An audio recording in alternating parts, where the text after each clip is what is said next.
here we are with another one of our Future Business interviews, looking at futurism and sustainability in business with social purpose. Might be a good way to describe what we're talking about today. I'm with Andy Last. I wonder if you'd like to introduce yourself, Andy, and then we'll get into some questions.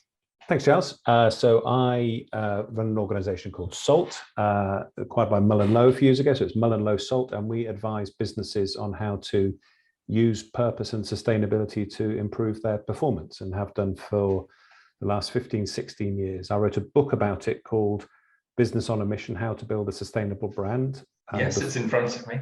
Excellent. And this was a second edition based on what's happened over the last 2 or 3 years, not just the impact of the pandemic, but on how investors have really got onto this agenda, and they're driving, I think, the accelerated change we're seeing through acknowledgement of climate change, through investors, is creating real urgency for change in all businesses. Fantastic. Okay, well, that all sounds great. Diving into my question list, I wanted to ask you why you feel it is in businesses' commercial interests to put a social purpose at their heart. I might preempt that, actually, by saying that I think we all understand the kind of ESG and the CSR requirements nowadays, which drive some of that stuff. So I don't know if there's anything else you'd add beyond ESG and CSR to sort of slightly deepen that question a bit. Lots, I think. I think that there are lots of reasons to do it. And funnily enough, as I say, we've worked in this space for 15, 16 years, and not once have we ever argued, or I ever argued, that, you know, businesses need to do this because it's the right thing. I mean, it is the right thing, and then it feels good to be doing it. But actually, there are very sound business drivers for doing so. We've identified 4 key business drivers for engaging more fully in purpose and sustainability, and a social purpose in particular.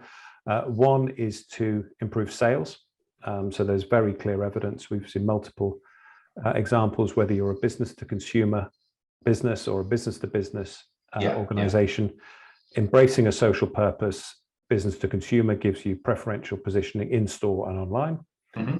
And in a business to business, increasingly requirements in tenders and RFIs to demonstrate your social or environmental credentials, and the opportunities that gives you to build stronger relationships with your customers. So there's very clear sales driver. Marketing, probably the most commonly talked about, but the ability a social purpose gives you to have more engaging content that delivers more effective marketing and gets other people to share your contact in increasingly fragmented digital environment. Yes, of course. Third one is around your license to operate. And whereas, 20, 30 years ago, your license to operate was determined by regulators and rules, now that is a social license to operate that is often decided in the court of public opinion.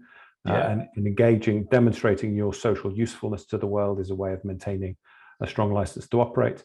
And the fourth one is around talent and employee engagement, and how a clear social purpose delivers, makes you a magnet for talent, retain your staff, and increase productivity. And there are so many surveys out there of millennials and Gen Z, and anyone will know as that when they're interviewing new people for roles, that they will ask the company what their social purpose is, what they're doing about the environment.